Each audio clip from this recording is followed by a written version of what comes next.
pengadaan barang atau jasa pemerintah.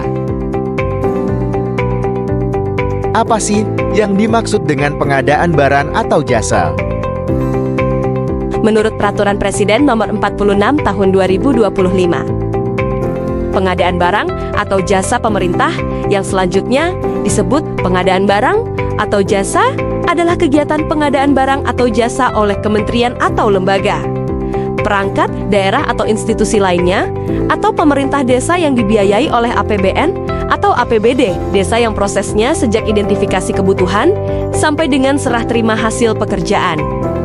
Lalu apa yang berubah dari tahun 2018 hingga tahun 2025? Perubahan peraturan dimulai dari Peraturan Presiden Nomor 16 Tahun 2018. Lalu Peraturan Presiden Nomor 12 Tahun 2021 adalah perubahan pertama atas peraturan sebelumnya. Dan yang terbaru adalah Peraturan Presiden Nomor 46 Tahun 2025. Lalu apa perbedaan dari ketiga peraturan tersebut? Definisi pengadaan barang atau jasa diubah pada Peraturan Presiden 46 Tahun 2025 untuk menyertakan desa sebagai bentuk inklusi pemerintahan paling bawah. Istilah pemerintah desa dan institusi lainnya juga baru muncul dalam Peraturan Presiden 46 Tahun 2025. Istilah toko daring yang dulu ada di Peraturan Presiden 2018 dan ditambahkan lagi di 2021, kini dihapus di Peraturan Presiden ke-2025. Pada bagian ini, kita akan membahas pasal atau ayat yang ditambahkan pada Peraturan Presiden tahun 2021 dan 2025.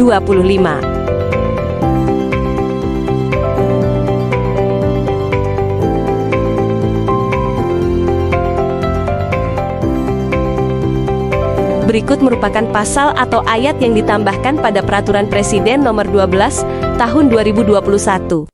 Pada tahun 2021 terdapat 18 pasal atau ayat yang ditambahkan.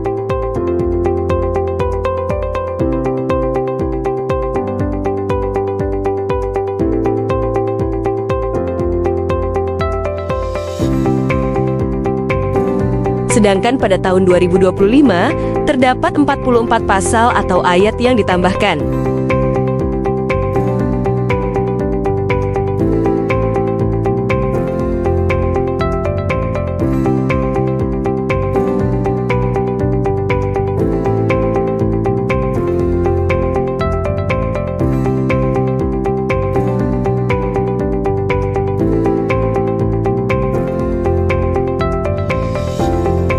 Berikut merupakan pasal atau ayat yang dihapuskan dari tahun 2021 dan 2025.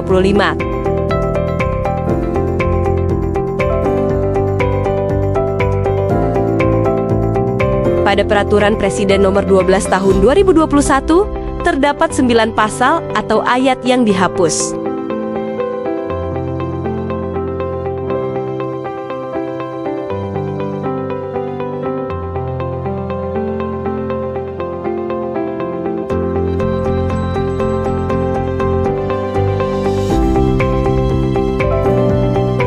Pada Peraturan Presiden Nomor 46 Tahun 2025 terdapat 8 pasal atau ayat yang dihapus.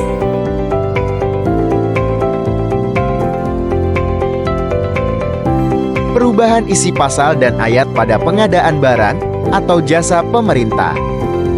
Pada pasal 1 ada beberapa angka yang mengalami perubahan. Perubahan ada pada angka 38 tentang pengadaan barang atau jasa internasional, angka 45 tentang usaha mikro, angka 46 tentang usaha kecil, angka 49 tentang sanksi daftar hitam, angka 50 tentang pengadaan berkelanjutan, angka 51 tentang konsolidasi pengadaan barang atau jasa. Pada pasal 7 ayat 2 huruf F berubah menjadi berbunyi tender atau seleksi yang sama yang memenuhi kriteria pemilik manfaat sesuai dengan ketentuan peraturan perundang-undangan mengenai penerapan prinsip mengenali pemilik manfaat dari korporasi dalam rangka pencegahan dan pemberantasan tindak pidana pencucian uang dan tindak pidana pendanaan terorisme. Pada pasal 9 ayat 3 tentang tugas dan kewenangan PA, Pada tahun 2021, pelimpahan kewenangan pengguna anggaran ke KPA diperluas menetapkan pengenaan sanksi daftar hitam, dan pada 2025, tugas dan wewenang diperluas menyesuaikan prosedur atau tata cara atau tahapan, metode, jenis kontrak, dan atau bentuk kontrak pada proses pengadaan dengan pertimbangan untuk mengisi kekosongan hukum dan atau mengatasi stagnasi pemerintahan guna kemanfaatan dan kepentingan umum. Pasal 26 ayat 7 tentang pengecualian harga perkiraan sendiri pada tahun 2025. Penyusunan HPS dikecualikan untuk pengadaan barang atau jasa dengan pagu anggaran paling banyak 10 juta rupiah, e-purchasing dengan nilai paling banyak 100 juta rupiah, dan tender pekerjaan terintegrasi. Pada pasal 29 ayat 2 pada tahun 2025, besaran uang muka diubah dan dikategorikan berdasarkan nilai kontrak dan jenis usaha. Uang muka paling sedikit 50% dari nilai kontrak untuk usaha mikro, usaha kecil, dan koperasi untuk nilai kontrak antara 50 juta rupiah sampai dengan 200 juta rupiah. Uang muka paling sedikit 30% dari nilai kontrak untuk usaha mikro, usaha kecil, dan koperasi dengan nilai kontrak lebih dari 200 juta rupiah sampai dengan 2.500.000.000 rupiah. Uang muka paling tinggi 30% dari nilai kontrak untuk usaha mikro, usaha kecil, dan koperasi dengan nilai kontrak lebih dari 2.500.000.000 rupiah sampai dengan 15 miliar rupiah. Uang muka paling tinggi 20% dari nilai kontrak untuk non-usaha, mikro, dan usaha kecil dan penyedia jasa konsultansi. Uang muka paling tinggi 15% dari nilai kontrak untuk kontrak tahun jamak. Pada pasal 51 ayat 2 tahun 2018, terdapat 9 kategori yang menyebabkan gagalnya tender atau seleksi. Pada tahun 2021 tidak mengalami perubahan. Pada tahun 2025 terdapat tambahan 1 kategori menjadi 10 kategori. Pasal 70 ayat 1 pada tahun 2018, pengadaan barang atau jasa secara elektronik dengan memanfaatkan e-marketplace. Pada tahun 2025, ruang lingkup bertambah menjadi 7.